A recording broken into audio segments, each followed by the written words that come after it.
प्यारे विद्यार्थियों, नमस्कार। मैं बलवंत भंडारी गुरु एंड देव यूट्यूब चैनल पर आज पुनः आपका स्वागत करता हूं। आज हम कक्षा 12वीं 12th फिजिक्स का एक क्वेश्चन है, संधारित्रों का संयोजन। संधारित्र का सिद्धांत के बारे में हम बात कर चुके हैं पिछले हमारे वीडियो में। संधारित्र का सिद्धांत, उसको प्रभावित करने वाले कारक और प्रकारों के बारे में हम बात कर चुके हैं। उसमें संक्षिप्त बात पुनः आज कर देता हूँ। दो प्लेटें होती है। पहली प्लेट को धनावेश दिया जाता है। यह धनावेश के कारण दूसरी प्लेट पर, जो कि उसके पास रखी हुई है, अंदर की तरफ ऋणावेश उत्पन्न हो जाता है और बाहर की तरफ धनावेश उत्पन्न हो जाता है, जिसको हम पृथ्वीकृत कर देते हैं। तो ये सारा धनावेश पृथ्वी के अंदर चला जाता है। अब ये जो संधारित्र हमारा बना है, इस संधारित्र को किस प्रकार जोड़ते हैं और जोड़ने की कौन कौन सी विधियां हैं, उससे संबंधित हम बात करेंगे। तो संधारित्रों को जोड़ने की दो विधियां मुख्य रूप से, नंबर 1 श्रेणी क्रम संयोजन। संधारित्रों का श्रेणी क्रम संयोजन यानी सीरीज कॉम्बिनेशन क्या होता है वो, और दूसरा है समानांतर क्रम संयोजन, पैरेलल कॉम्बिनेशन किस प्रकार से होता है और इसमें तुल्यधारिता किस प्रकार से निकालते हैं। हमने यहाँ पर 3 संधारित्र लिए हैं। पहला संधारित्र जिसकी प्लेटें ए बी, दूसरा संधारित्र जिसकी प्लेटें सी और डी, तीसरा संधारित्र जिसकी प्लेटें ई और एफ है। इस C1 धारिता, C2 धारिता और C3 धारिता के संधारित्र को हम जोड़ना चाहते हैं। आज का हमारा प्रश्न है श्रेणी क्रम संयोजन किस प्रकार से होगा और श्रेणी क्रम संयोजन में तुल्य धारिता कितनी होगी, उसको हम करेंगे। समानांतर क्रम वाला जो कॉम्बिनेशन है उसको हम नेक्स्ट वीडियो में समझने का प्रयास करेंगे। सबसे पहले हम बात करते हैं कि ये जो तीनों संधारित्र हमने यहाँ पर लिए हैं, इनको श्रेणी क्रम में किस प्रकार जोड़ें। तो हमने ये एक संधारित्र को यहाँ पर, ये तीनों संधारित्र को हमने इस तरह से जोड़ दिया है। कहने का मतलब ये हुआ कि पहले संधारित्र की ए बी, ये आपकी सारी प्लेटें हैं, तो पहले संधारित्र की दूसरी प्लेट दूसरे संधारित्र की पहली प्लेट से जुड़ गई। दूसरे संधारित्र की दूसरी प्लेट जो डी वाली है, ये तीसरे संधारित्र की पहली प्लेट से जुड़ गई। तीसरे संधारित्र की ये दूसरी प्लेट, इसको हमने पृथ्वीकृत कर दिया यानी धरती से जोड़ दिया।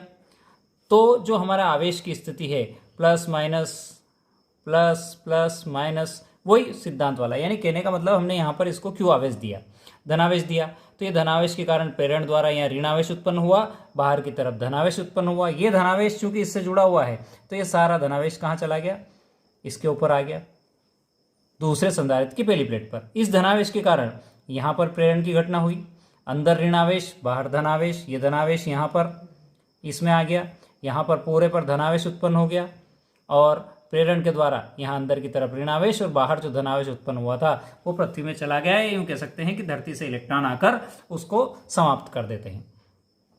अब ये जो पहली प्लेट है, इसका विभवांतर V1, V2, V2, V3, V3 और V4, इस प्रकार से इनके प्लेटों के विभवांतर है। ये जो चूंकि ये जुड़ी हुई है तो ये दोनों V2 होंगे, यहाँ पर भी इसी तरह से V3 होंगे, V4 होंगे। अब हम बात करते हैं कि श्रेणी संयोजन में सभी संधारित्रों की प्लेटों पर आवेश समान होगा, क्योंकि आवेश की मात्रा जो है, ये Q आवेश है, ये बिल्कुल समान है, लेकिन विभवांतर चेंज है। यहाँ पर हम कह सकते हैं कि Q क्या है, समान है, लेकिन V अलग अलग है। ये हमें समझने वाली बात है, क्योंकि अगले वाले प्रश्न में पुनः ये समानांतर क्रम संयोजन में हमें इसको फिर ध्यान से समझना पड़ेगा। यहाँ पर हमें कह रहे हैं कि Q समान है और V अलग अलग है। अब हम पहले संधारित्र को लेकर चलते हैं। प्रथम संधारित्र, हमारा मूल सिद्धांत क्या है, Q = C/V। ये हमारा धारिता का जो प्रश्न था वो प्रश्न, सॉरी, C = Q/V, ये हमारा मूल धारिता का सिद्धांत या फार्मूला जो हमने निकाला था वो है C = Q/V। तो यहाँ से V = कितना मिलेगा हमको, इसको यहाँ भेज दो, इसको यहाँ ले लो, तो Q/C, ये हमें मिल गया विभवांतर। अब हम बात करते हैं पहले संधारित्र का। पहले संधारित्र की प्लेटों के बीच विभवांतर,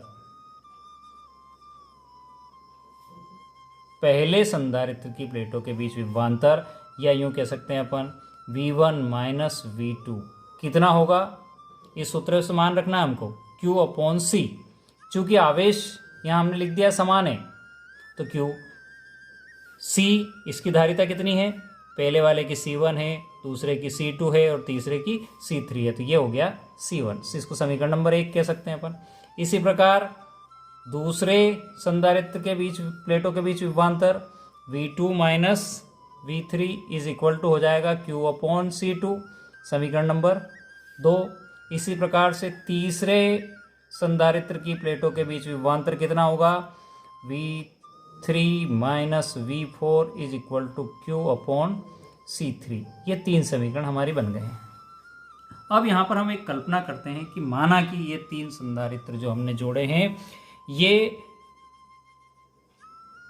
इनके स्थान पर एक पूरा बड़ा संधारित्र की कल्पना कर सकते हैं। पूरा एक बड़ा संधारित्र है, ऐसी हम कल्पना यहाँ पर कर सकते हैं तुल्य धारिता का, जिसकी धारिता इन सबकी धारिताओं के परिणाम के रूप में हमें मिलती हो। तो हम ये कह सकते हैं कि यहाँ का विभवांतर कितना होगा, यानी फर्स्ट और लास्ट प्लेट को देखें तो फर्स्ट प्लेट का विभव है V1 और लास्ट वाली प्लेट का विभव है V4।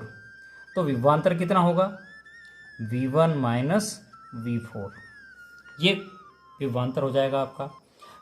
आवेश कितना है हम पहले ही कह चुके हैं, आवेश Q है, और धारिता अपोन में क्या लिखना है हमको, C लिखना है।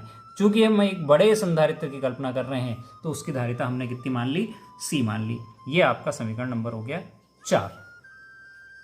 हम जानते हैं V1 माइनस V4 ये क्या है, कुल विभवांतर है।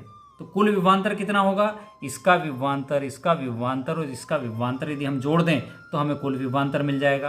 अर्थात हम कह सकते हैं समीकरण नंबर 1 से V1 minus V2 plus V2 minus V3 plus V3 minus V4, यानी कुल विभवांतर अलग अलग विभवांतर के योग के बराबर होगा। इज इक्वल टू क्या हो जाएगा, V1 माइनस V2। समीकरण नंबर 1 में देखो V1 माइनस V2 का मान हमने निकाला Q अपॉन C1, यहाँ लिख दिया अपन ने Q अपॉन C1। इसी प्रकार समीकरण नंबर 2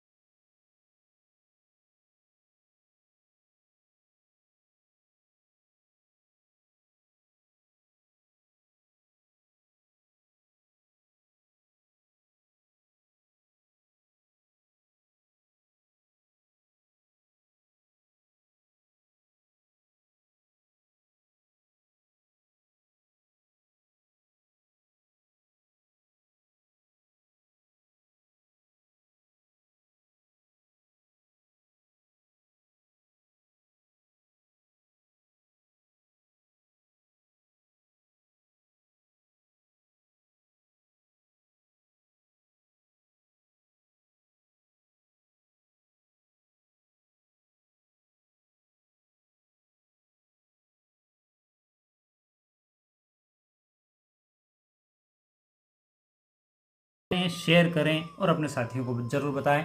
ओके, थैंक यू, जय जिनेंद्र।